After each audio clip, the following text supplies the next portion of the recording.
Hey NBA 2K fans, back with another NBA 2K MyLeague series video with the fictional rosters and the Hoosier Hobgoblins. In this episode, we're going to try and figure out how to free up some cap space so we can put ourselves in a position to re-sign Byron Dantley if we can persuade him to stay here.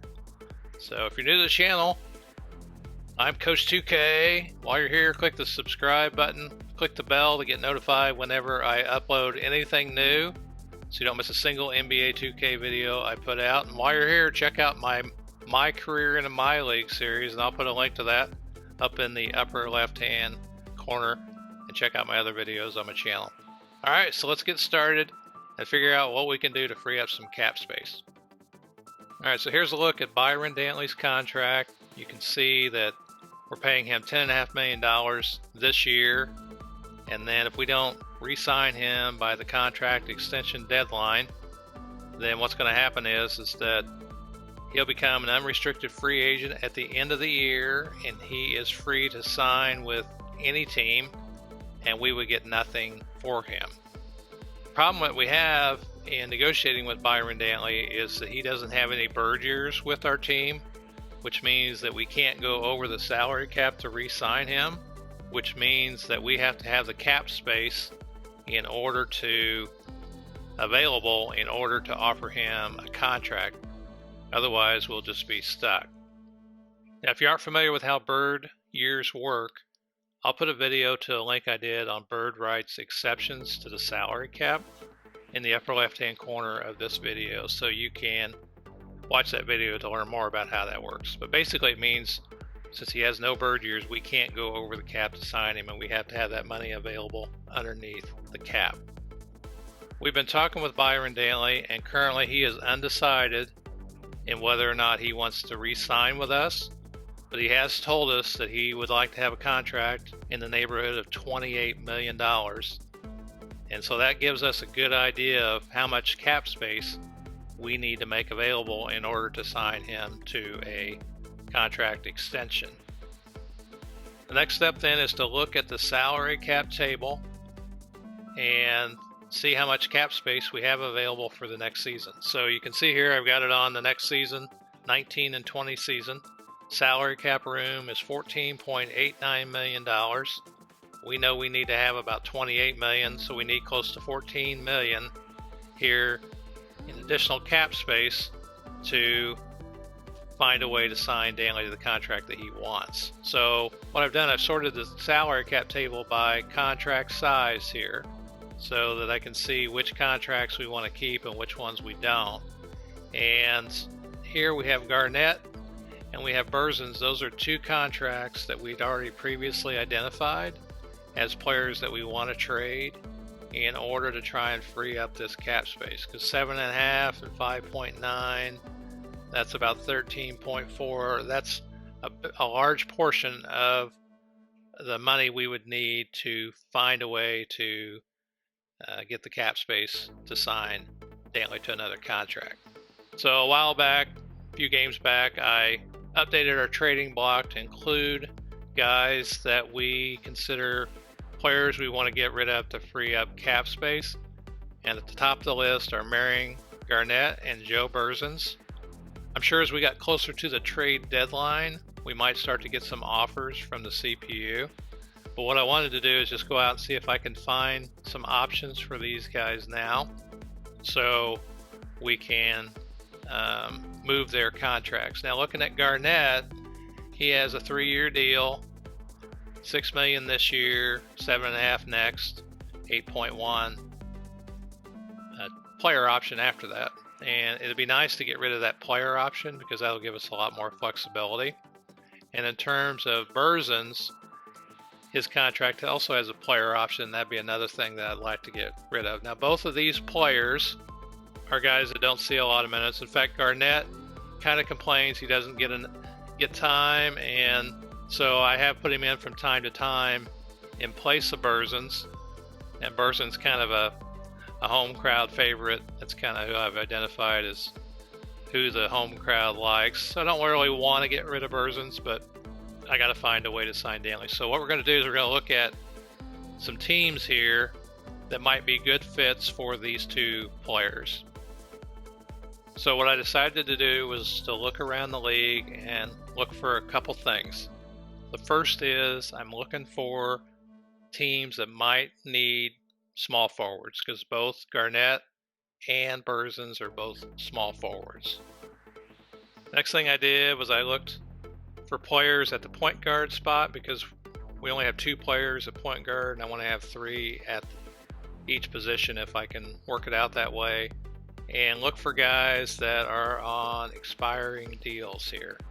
So these are all point guards like Gary Henderson, and he'd be a potential guy I might want to trade for because he's on an expiring contract.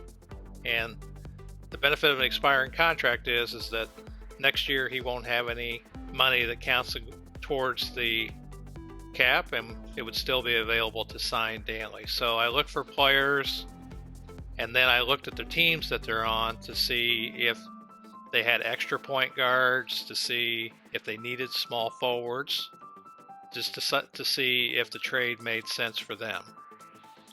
I also checked under the team intel screen to see if they had any players that were on the block that might fit what I was looking for.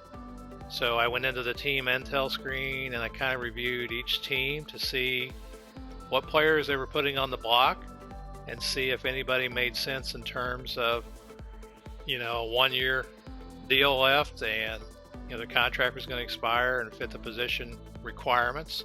So I also looked in those team intel screens for each team to see what might make sense for them and what they were looking for. In addition, I looked under the trade rumors in the social media tab just to see if anybody's kind of being talked about. Like here's Dylan Young, and I took a look at players like that. His contract's small, but the only problem is that he has a little bit of salary committed to next year, so that kind of takes him out. But I did look through those items as well. Once I did all that, I kind of looked at each team's roster a little closer. So here you can see the Georgia Grim Reapers. This is all the players on their team. And then I switched to point guards, and I see they got like 4 point guards. I switched it to small forward, and I see they have only 2 small forwards. So if I traded a small forward for a point guard, they'd still be pretty good roster-wise. And also I notice here this guy's out 4 to 6 weeks because of an injury, and so that puts them thin at small forward, and that makes sense for either one of the players that we have, either Garnett or for Berzins. Both of them are small forward, and both of them are rated higher than this guy.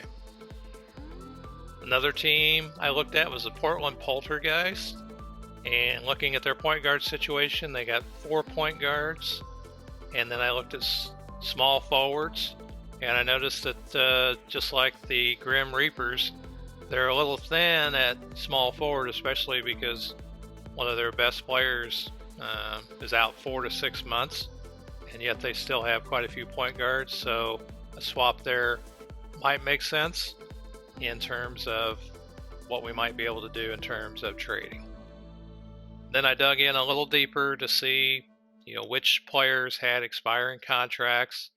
And so we're going to start with the Georgia Grim Reapers here and have a look at this guy here, Marion Haley. So Marion Haley is a point guard for the Grim Reapers. We already know they got like stacked at point guard, so they got plenty of players at point guard. We know they need a small forward.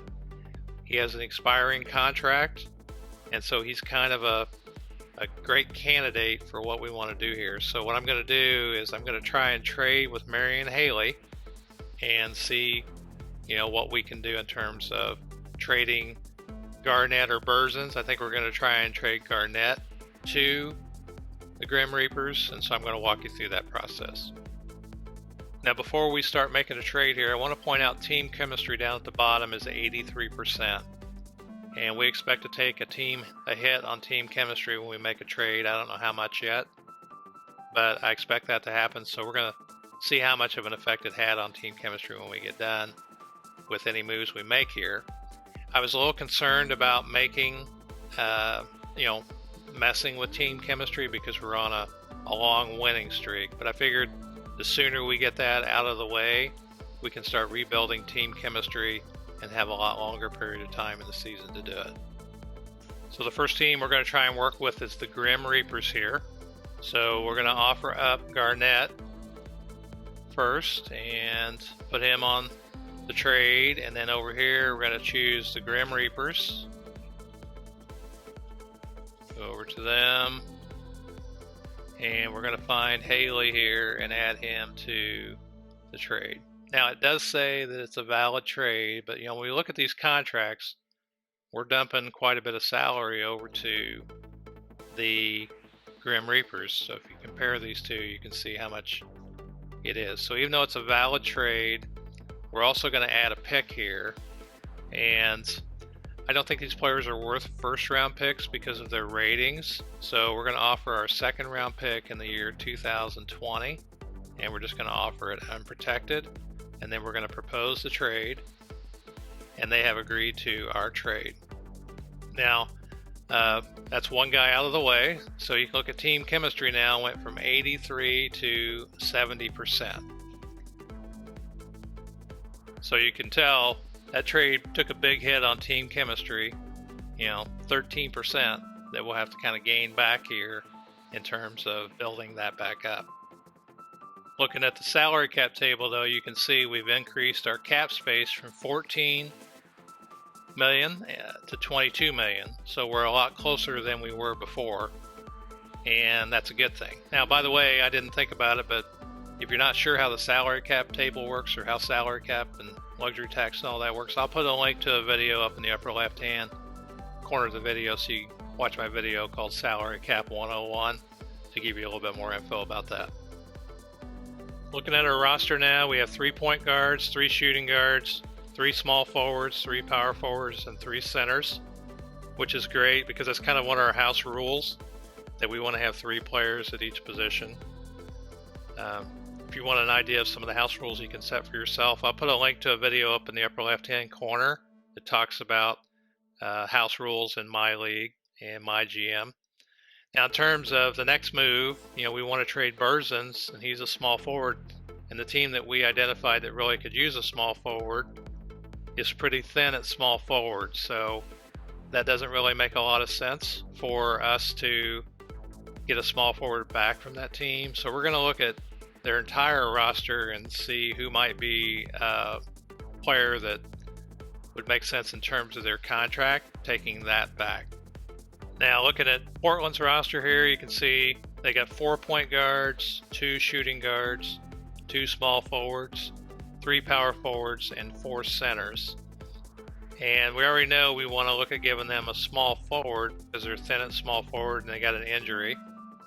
So it makes sense either to kind of consider a point guard or a center in terms of who we might want to trade for. In terms of contract situations, looking at their point guards, Temple's out because next year is, he's not even on an expiring deal, but also his contract's huge for next year. Bracken's pretty much the same way. That's too much salary to take. Santos, he's a good option, but he's got $10.31 million contract this year, and I don't think I can go over the cap to sign him because Berzins has like a $5.5 million contract. So I don't know if we can absorb that in a valid trade. But so Santos is an option to take a look at. Pops Wright, he's also an option, but the only bad thing about Pops Wright is that his contract is just another $2 million next year. But he's an option too. So Santos and Wright are options. And then if we go over to the center spot, then obviously ZZ's out because he's got a monster contract. Siakam, same way. Young, he has a contract that's stretched out a little bit there, and he still has that amount for next year, $1.65 million. But he's an option. And then Mitchell, I suppose, could be an option, but that's still $2.21 million in terms of a contract. Plus, he's an older guy, so I'd probably eliminate him, although he is on the block. And then checking at the rumors around the league here, this very top one here says Dylan Young is a name I keep hearing. In trade talks, seems the Poltergeist might be looking to move him. So that's somebody we're going to want to take a look at, I think, because we know they want to get rid of him. So we'd be doing them a favor by getting him. And you can see he was the one with the contract that still has $1.65 million in year 2. So I'm not sure exactly if that's what we want to do, but you know, I'm going to consider it. Another thing that kind of comes into play here is that when I traded Garnett and when I traded Rivera earlier in the year, we do have a couple of trade exceptions that total about $2.75 million in both this season and next. So that may give us some flexibility, but I'm going to want to check that when I get done and see exactly what that ended up doing for us. That's money that doesn't count against the cap. So, but I just want to point that out. I'm not sure that's going to be a factor here, but it's something that I am kind of wondering how it works exactly.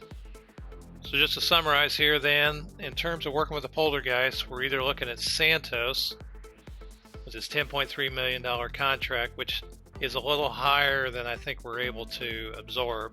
The other thing is I noticed that his secondary position is small forward, and that would probably help out the Poltergeist with their weakness at small forward as far as how thin they are. The next guy is Pop's Right. But he has that $2 million next year. So if we have to go that route, we will.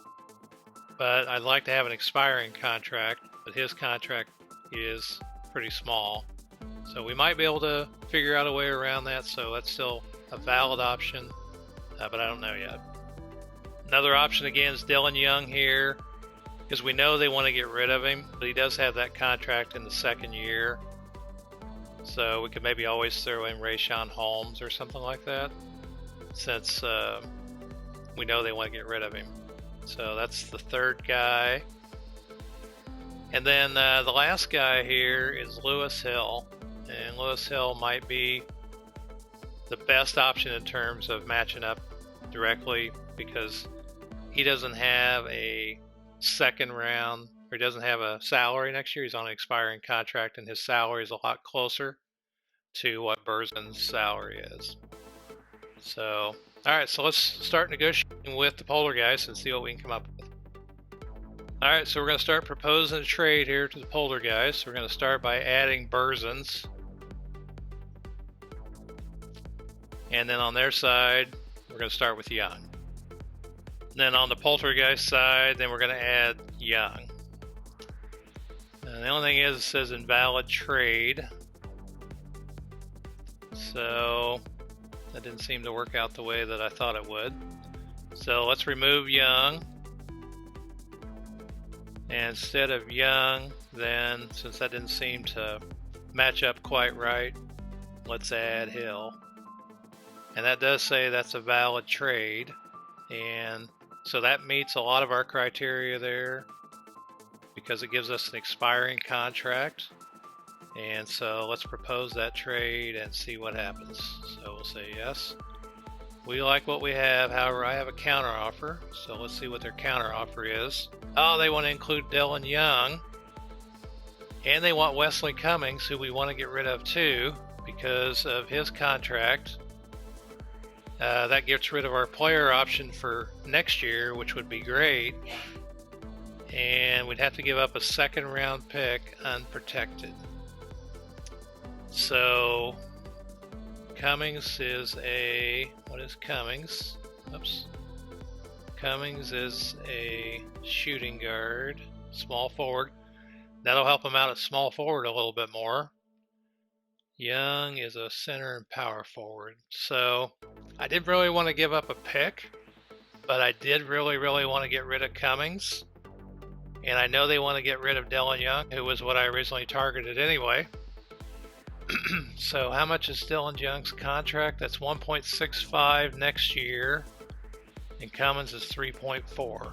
So I think if we do this trade, then that's going to put us in a great position as far as the salary cap is concerned. Let's propose this trade, and they have agreed to the trade, which is awesome.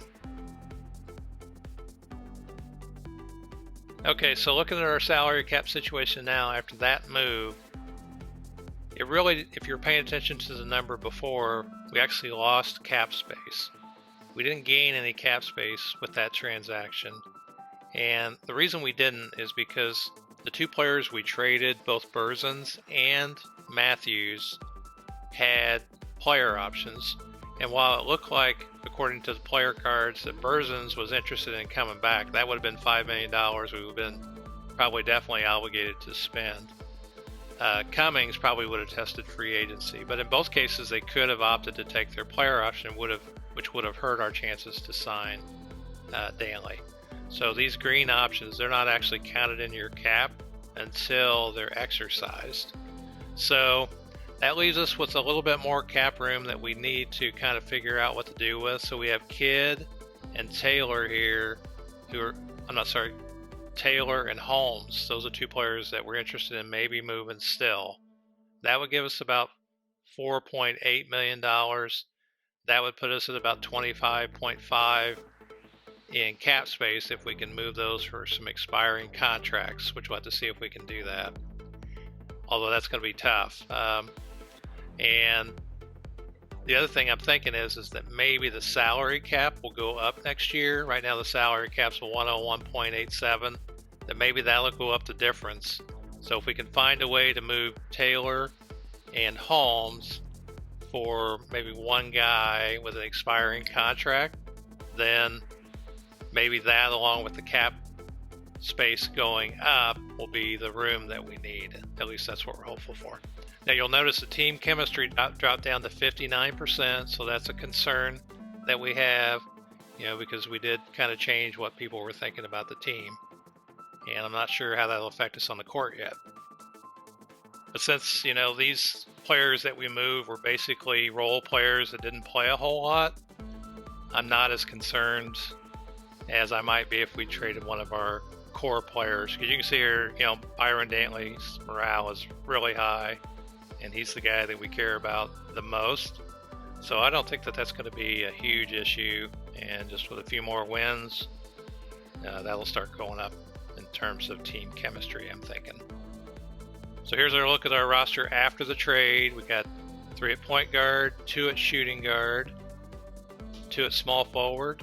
We got 4 at power forward, and we got 4 at center. So we're going to look to move Holmes and Justice. I think that was the 2 that we decided on, and it was Taylor, to see if we can kind of help even out the roster a little bit. So our roster is a little uneven here while we're trying to work through this process. And then what we're going to do, we're going to keep an eye on Dantley's status to see if he changes from undecided to will resign before the trade deadline. Because if he hasn't decided by the trade deadline what he wants to do, then we're going to have to figure out if we want to hang on to him to the end of the year and see if he'll resign or if we'll want to trade him. So I'm not sure what's going to happen there. Alright, so our trading block is updated with just Holmes and Taylor on it now. And let me know down in the comments what you think about these moves, and if you got any suggestions on how I might have handled them differently or what you might do in my situation. So alright, I'm Coach 2K. I'll see you on the court in the next video. Thanks for watching. I'll see you in the next video.